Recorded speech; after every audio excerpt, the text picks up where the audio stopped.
Welcome to part 14 of Blaster Master 03. It appears that Jason is back on Earth, or at least the super-dimensional space of Earth, and he's somehow in the original Sophia III. I don't know how he managed to rebuild a tank that fast. Well, it wasn't that fast, actually. There was a time skip. It's somewhere between 10 months to 2 years after the Planet G fight, and Jason is still on the search for Eve. He pretty much proposed to her in the previous part, but it's all just a matter of finding her at this point. And what better place to start looking than on the planet Earth, where the series first began, where Jason first met Eve, where his blaster rifle reacted to her. Which blaster rifle? I still don't know, and I don't want to know. Life energy guards are just as important as they were before. In fact, they're more important than ever because the tank you're in, the Sophia III, it's bare bones. All those armor upgrades, gone. Leibniz's homing laser, gone. The anti-SF shells, gone. The Phantom Solid, oh, that is definitely gone, and good riddance to that weapon. Oh, I'm sorry, item is now a weapon. You're back to the tank from Blaster Master. Not Blaster Master 01. I'm talking about the original Blaster Master. Except this tank actually works as it should this time. How on earth did Jason get his hands on the original Sophia III? Because last time I checked, Kane was riding around in this. Oh god, did they have a death battle off screen? No, they didn't, as much as I would like to see that. Kane is around here somewhere looking for Eve as well. But this final area right here, area question mark, and yes, that is its name. It's very bizarre and sweet looking, but trust me, that's hiding all the danger.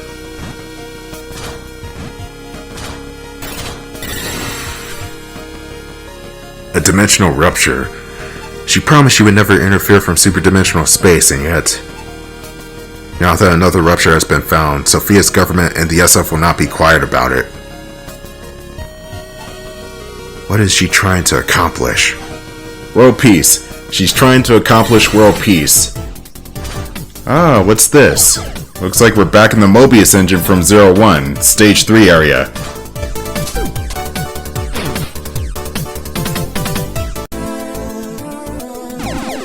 The cool thing about area question mark in this game is it incorporates BMC1 elements along with BMC2 and BMC3 elements. So you get the same areas from the first game along with the difficulty and weaponry from this game, as well as returning characters from the second game. It took me ages to fly here, but no way I'm gonna deny a personal request. Oh boy, looks like we got a real doozy of a situation here. Surely you got your reasons for doing this, but I've got a duty to a friend to keep anyone from getting past here. Sorry, but ain't no way I'm letting you through. Ugh. Hey Gumbay, I'm sending Tappy over your way. Still spelling your name wrong. Just leave the support to me. Roger, I'm counting on you, Tay. I know I don't need an introduction, but let me make a dramatic intro anyway. I'm Gumbay, farmer of Planet Montage. And I'm his partner, Tay. This here's our bamboo dragonfly Tappy. This time our Ikai's 3 strong. I'll show you the power of folks who've been to Atlantis and back. Hope you're ready for a beating. Oh fuck, I gotta fight this guy again. Look, Gumbay, I'm sorry I trampled on your crops in the second game. I'll never do it again. The return of Gumbay. His attacks are very similar to the first time around, except your weapon loadout this time is radically different. And also when you get to a second health bar, he kicks into overdrive. No pun intended. Gumbay, to my knowledge, has no notable weakness that I can exploit. It's just a matter of pure dodging and shooting. Gumbay will try to run you through with his spear, just like in the second game. However, if you dodge it, sometimes he'll double down and attempt to spear you again, just like that. You'll see the blue auras whenever he does that. It kind of looks like the Mega Man X on PlayStation After images whenever X dashes. He's also got his flash bang grenades, which can block most of your shots unless you're using the crosswave. I never noticed that taunt Gumbay does with his staff. Everybody in the club do the Tusken Raider. Anyway, the second phase of this boss fight is where Tabby the Dragonfly, his Gumbay's support droid animal, will come to interfere. And then Tay comes into the fray too with this attack. It's a simple pattern with Tay's attacks, you just run around the room to avoid the laser. With Tappy the Dragonfly's attacks, you just have to be in an area that's not lit on fire.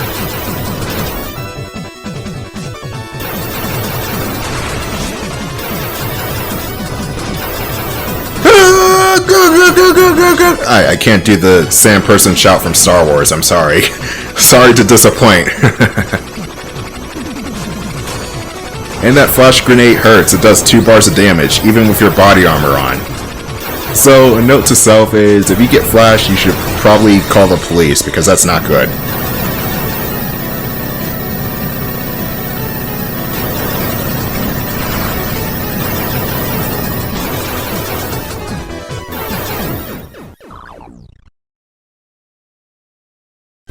Gumby! You still kicking? I knew you'd be a real son of a gun. Looks like we're done here. Tay, Tappy, we're getting out of here. Time to skedaddle. Okay, then they just vanished. Alright then, see ya. What bone do they have to pick with Jason? Something tells me that I'm not gonna like where this is going. We just saw one metal attacker fight us. Where are the other ones? And more importantly, where's Leibniz? He doesn't appear to be in the Sophia the Third with Jason this time around. Where could he possibly be? Who cares about Leibniz when I'm trying to get to Eve? In this, weird psychedelic fever dream place. No, seriously, what is this place? It's like a weird mixed match of Fantasy Zone, Candyland, and freaking Steven Universe. And I'm not sure I like it. The overhead dungeons are not as dangerous as they were earlier. The enemies are more docile. What you have to worry about are the boss refights. And hopefully not falling asleep to this peaceful music. Seriously, this music, is it really appropriate for blasting enemies? I mean, it's good and all, but is it really appropriate for blasting enemies? I like it, I like the song. The song is called... Oh, that must be German. The song is called Anderes Horizont, which means another or other horizon, I think. Oh, it looks like those German classes in high school paid off. So if you look at your sub-menu screen, you notice that Fred the Frog is not there, and also the 2 rings are missing. What's going on here? I think the game is trying to subtly give us a clue that we're playing as Kane the whole time. Nah, that can't be it. We're definitely playing as Jason right here. I mean, look at him. Look at how this character is shooting all the enemies in quick succession. There's no way Kane can do all that. Jason can. But Kane? Nope, he can't do all that. Look at that cheeky little grin. He's all talk but no action. Even though he did kind of kick Jason's ass at the beginning of the game. But that was just lucky. That won't happen again.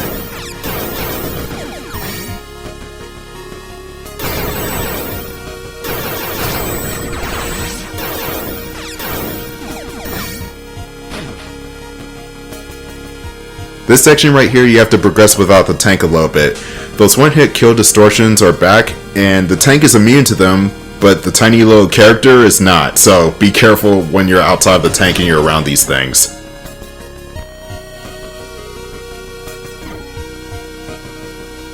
You would think these things would be like black holes or something like that since they're rifts in space. I don't know how they would work in the real world. I am very knowledgeable about planetary sciences as well as astronomy, but this being a game with soft sci-fi elements, I'm not sure what those distortions are meant to represent in real life, and those mother brains just ran into those like dumbasses. Look, I'm telling the audience to stay away from those and you just run into them. I thought you would be smarter than this. You're a brain! But anyway, you make your way to that save point, you summon the tank, and there you go, you're back in somewhat safety. Let me explain the new tank's weapons, as they are the same from Blaster Master on the NES, but they function differently this time around. The Warhead missiles are the closest to the original counterparts. They fire in a 3-way spread shot, but they fire a lot quicker in this game. The lock-on missiles... lock on. There's no surprise there. There's 3 of them, and they fire from the top of the tank. In the original, the missiles tend to miss a lot of the time, especially if the target is shorter than the Sophia sprite. This game, you don't have to worry about that because the lock-on missiles in the original game were kinda janky.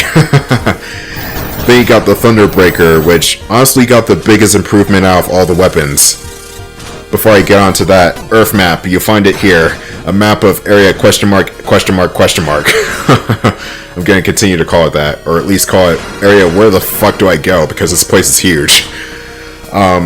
The Thunderbreaker, getting back on subject with the Thunderbreaker is a lightning attack that shoots straight downwards, either downwards at a diagonal angle, left, right, or straight down. In the original game, you can fire the Thunderbreaker once at a time, and it's completely randomized as to whether or not it's going to hit the target. Say for example, you want to fly straight above an enemy and look cool doing it, and just fire straight down and destroy him. It might just go to the left and right and miss him completely, because why not? Not in this game though. The Thunderbreaker in this game fires 3 at a time, and it goes from left to right in a sweeping motion. In a way, this area is not just a love letter to the Zero trilogy as well as the NES game, but the entire franchise. Yes, including that god-awful piece of shit on the Genesis, Blaster Master 2. And the more baffling thing was that the same studio that made Maximum Carnage made Blaster Master 2. What the fuck? Yes, I know every studio will have a dud in them every once in a while. Capcom has Resident Evil 6, which I kinda like actually. Konami has Contra Road Corps. And Ubisoft has every single Assassin's Creed game after Revelations. Oh my god. They just can't get it right. Damn it, Ubisoft. Well, no, 4 was pretty good, so Assassin's Creed 4 was the last Assassin's Creed game I liked. Kana! Huh? Sakura! Whoopsie daisy. I mean flower! No way. Did you two come to stop me too? To think the day has come where we face off against you. My feelings on the matter are certainly complicated. However, Kana has made up her mind. I believe she said, "We doing it." And thus I must fulfill my duty as a support droid. And my duty as a support animal, Kiwi, he says. So you've chosen your side. Do you understand what this means? Sakura, I can't hear you. I'm like super stubborn when my mind's made up, right? Normally I would scold Kana for such behavior, but this time I must stand my ground as well. Please forgive us. Oh yeah, are you ready? It's Kana time, baby. More like it's time to get blasted in the ass. Kana Air Mark II Part 2 The Reckoning First Blood Judgment Day. This boss fight is hard. No weakness at all to my knowledge, but she takes a lot of damage anyway, so it doesn't really matter.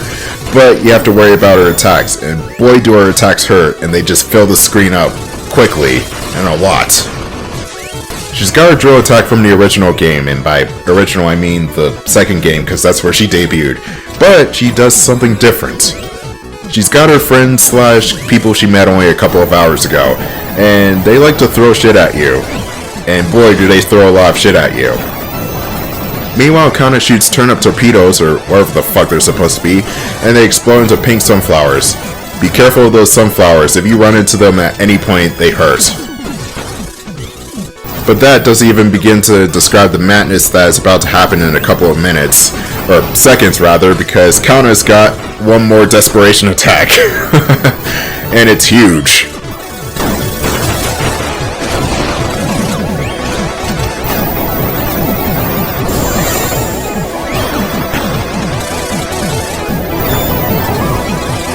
It's me, Kana! This attack is weird. You have to stand the wall and wait for Kana to go back down to size. And those flower explosions stay for a long ass time too. You gotta be careful about that.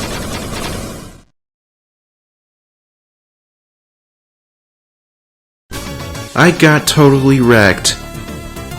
We are incapable of further combat. It seems we have lost. No way! This sucks! Kana, we fulfilled our role. It's important to know when to quit. If you say so. Bye-bye, flower. Farewell. Third row, huh? Okay, quick question. What are those squiggly lines that keep popping up in Kana's text boxes? I always interpret it as her whining, but I'm not sure if that's the case. Maybe it's just an accent. I don't know. If anybody knows that, please put down in the comments below. Anyway, 2 down, 2 more to go, maybe? I don't know if Stein is in on this. I know Leibniz definitely wants to fight Jason again, that's a given. But I don't know if Stein wants to. And we still don't have a clue as to what Leibniz looks like. We're at the end of the game, and he still hasn't shown his face. Maybe he's a robot. But he already had a robot, and that robot's dead, so... What does Leibniz look like, damn it? Find out next time on Blaster Master Z. The Z stands for 0. Okay, that was a dumb joke.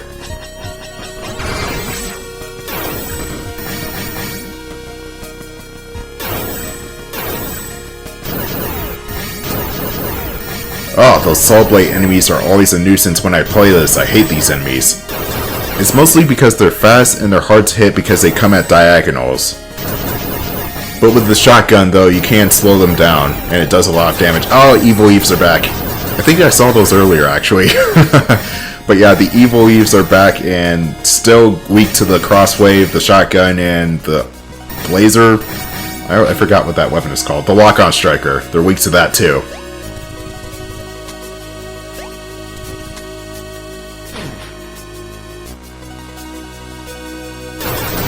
Oh, Saw Blade enemies. Yeah, I'm swearing like Joe Pesci. It's Christmas time. Or almost Christmas time. What of it? Joe Pesci's awesome, especially in the movie Goodfellas. Now, if you like gangster/mafia movies, you should check out Goodfellas. But anyway, this place is straight up. Where the fuck do I go? It's set up like a maze, and you can get lost here very easily. In terms of final dungeons in the series, or at least the Zero Trilogy, I say that this one has to be the weakest. I don't know, the setup is just too much of a mess. I don't know where I'm going half the time. However, payoff-wise and story-wise, I still think Zero 2 is the best, but this one comes close. But Zero 1 still has to have the best dungeon in the whole entire trilogy because of how powerful Sophia Zero is. That tank is just a beast of epic proportions. This part right here, you have to flip a switch in order to drop a ladder from somewhere, but I don't even know where that somewhere is, so it's just kind of a shot in the dark.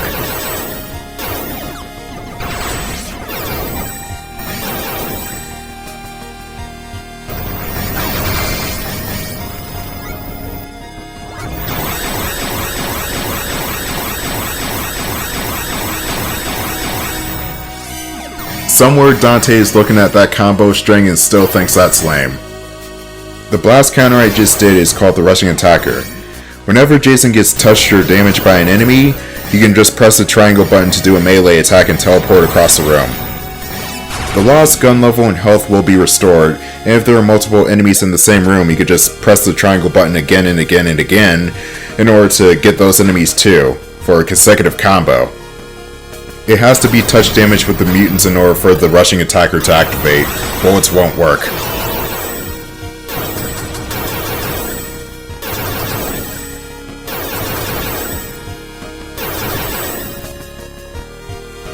Whoops, that's the wrong way. Go down, go down.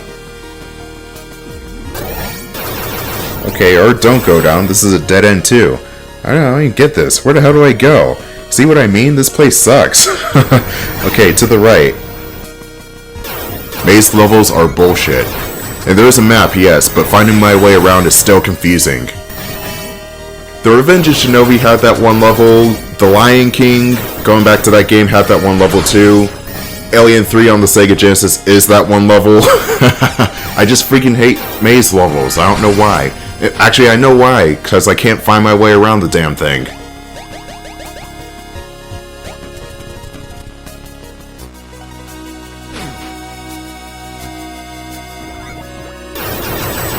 This room is just a restock area for energy guards. You will need to pick up these energy guards for the next boss. You may know who the next boss is, but I'll fight them in the next part since we're almost close to time here.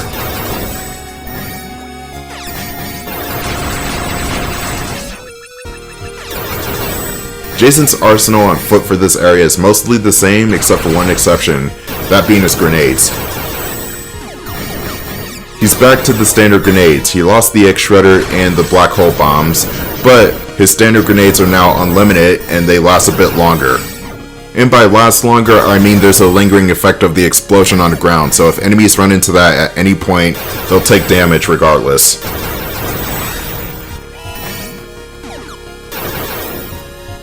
This room is a godsend. The developers know that the next boss is going to be challenging without these, so that's why the energy guards are here.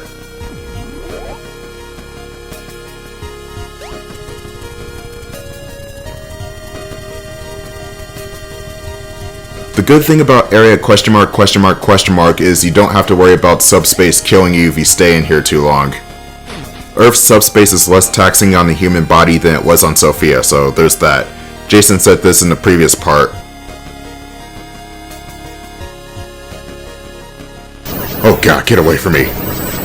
The evil Eves are still trying to hug Jason for some reason, even though we're about to see the real Eve. If there's anyone that needs a hug, it's the real Eve, okay?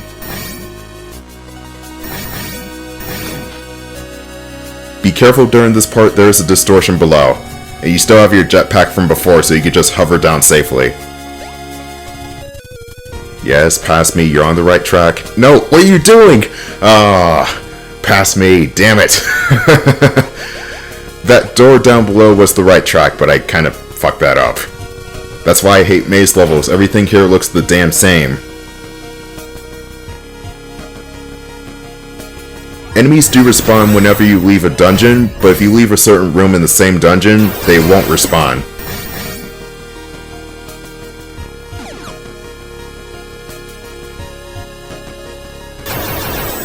Maybe I'm on the right track, I honestly don't know. This layout is confuzzling.